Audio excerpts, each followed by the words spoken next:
Hey guys, welcome back to Kindergarten Ready. All right, I hope you guys had a wonderful spring break. Tonight we're going to start a brand new Junie B Jones book.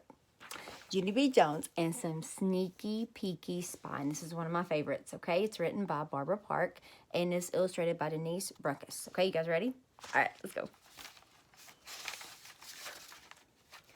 Okay, Chapter 1, Sneaky Peaky Spying. My name is Junie B Jones. The B stands for Beatrice, except I don't like Beatrice. I just like B, and that's all. I go to kindergarten. Kindergarten's what comes before first grade, except for I don't know why it's called that silly word of kindergarten, because it should be called 0 grade, I think. My teacher has the name of Mrs. She has another name too, but I just like Mrs., and that's all. Look at her. Who's that in the picture with her? It's Mrs. Mrs. has short brown hair and long skirts of wool, and she smiles a real lot. Except for sometimes when I'm noisy, she claps her loud hands at me. It used to scare me very much, but then I got used to it, and now I don't even pay it any attention.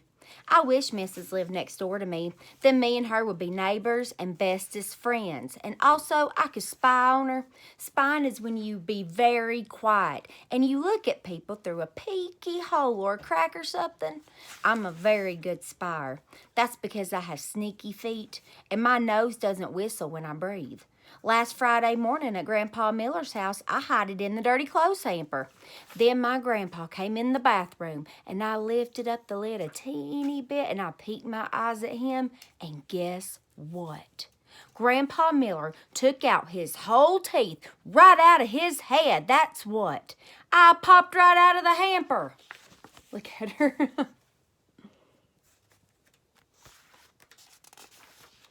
Hey, Grandpa, how'd you do that crazy thing? I hollered. Then my grandpa screamed very loud and he run out of the bathroom speedy quick.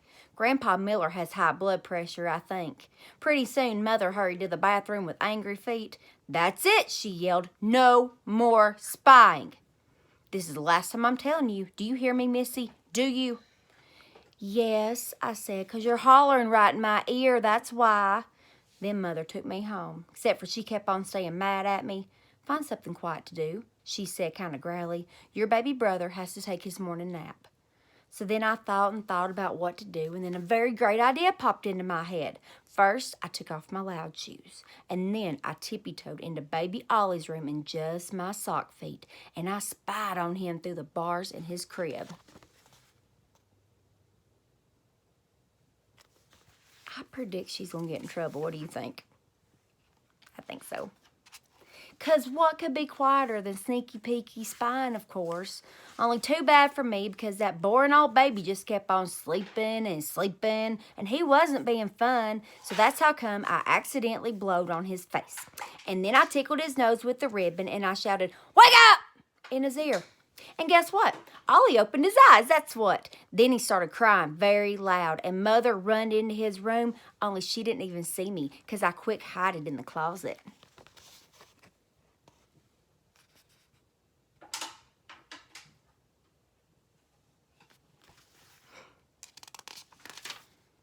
I smiled to just myself. I'm the bestest spyer in the whole wide world, I said in my head. That's how come when I rode the bus to school that day, I did a little bit of bragging. I'm the bestest spyer in the whole world, I said to my bestest friend named Grace. Then I took off my shoes and I showed her my sneaky sock feet. See, I said, see how quiet they are? You can hardly even hear those guys. After that, I breathed in and out for... You see, my nose doesn't even whistle either, I said. That Grace smiled. I'm good at spying too, she said. I patted her. Yeah, only too bad, Grace, but you can't be as good as me, 'cause I said it first. That Grace did a mad breath at me. It's called a huffy, I think. I heard your nose whistle, Grace, I told her. Well, just then the bus got to school, and me and that Grace raced each other to the playground, except for she beated me. Only it didn't count because I wasn't really racing.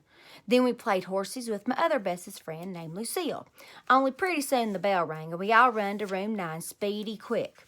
Mrs. was at the front door waiting for us. "Good afternoon, ladies," she said. "Good afternoon, lady," I said back very polite.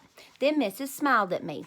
That's because she's the nicest teacher I ever saw. And so I wish me and her were bestest friends. And guess what else? I wish I could hide in her hamper. Okay, chapter 2 is called Questions. Me and my bestest friend Lucille sat at the same table together. My table is where I sit up straight. You sit up straight.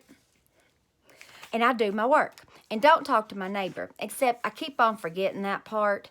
"I wonder where Mrs. lives," I whispered to Lucille real quiet. "Shh," said Lucille. "We can't talk or we'll get in trouble. And anyways, you're not allowed to know where she lives because it's a secret."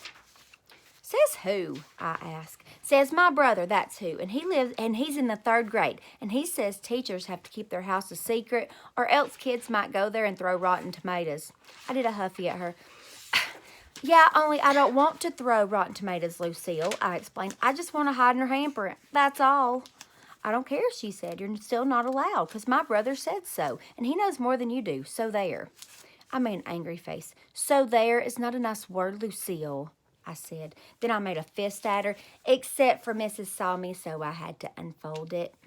After that, I behaved myself very good, and I sat up real straight, and I did all my work. Work is when you use your brain and a pencil. Only sometimes I accidentally use an eraser too hard, and a big hole rubs in my paper. "Hey, I did beautifully today," I called out. "Because guess what? No hole, that's what." Mrs. came to my table, and she put a gold star on my work. "You did do beautifully, Junie B," she said. "Maybe I'll hang this one on the wall for Grandparents' Day on Monday. Would you like that?" "Yes," I said. "Only I keep on forgetting. How come those guys are coming to this place?" Then Mrs. explained to me all about Grandparents' Day again. She said our grandparents are coming for a visit, and we get to show them room 9, and we also get to have freshments together. Mrs. said freshments are cookies and a beverage. I raised my hand. "Yeah, only I don't think I'm allowed to have the kind of drink named a beverage, because I'm only allowed to have milk and juice, and that's all." Mrs. looked up at the ceiling with her eyes. She rolled her eyes. Can you roll your eyes? Mrs. looked up at the ceiling with her eyes, and I looked up there too, but I didn't see anything.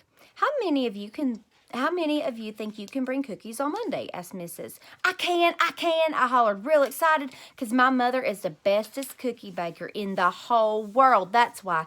Except for one time she accidentally forgot they were in the oven, and the fireman had to come to our house. Mrs. laughed, only I don't know why, because that wasn't a funny story. After that, she gave me a note from Mother. It was some writing about baking cookies, I think. "If your mother has any questions, please tell her to call me," said Mrs. Then I got a very great idea. "Hey," I said, "maybe me and Mother could bring the cookies to your house, and so then I can see where you live." Mrs. rumpled my hair. "You don't have to come to my house, Junie B. Just bring the cookies to school on Monday morning." I smiled very sweet.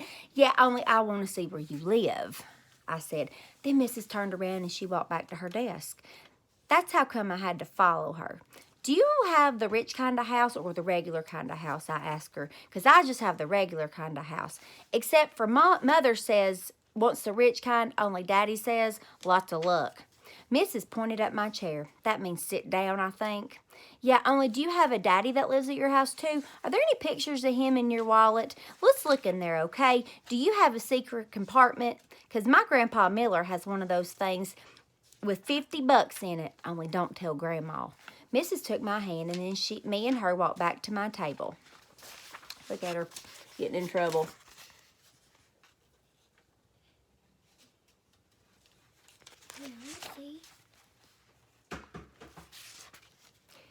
"Yeah, only guess what I'm wondering now? Now I'm wondering what your bedtime is, because my bedtime's when the little hand's at the 7 and the big hand's at the 6. Only I hate that dumb, stupid bedtime, because I'm not even tired yet, of course." Mrs. put her fingers up to her lips. "That's enough, Junie B," she said. "I mean it. I want you to settle down now." Then she went right back to the front of the room, and she didn't answer any of my questions, because guess why? Mrs. is a secret mystery guy. That's why. Okay, chapter 3 is called Secret Mystery Guy, and we'll start that chapter tomorrow night. Sweet dreams, guys.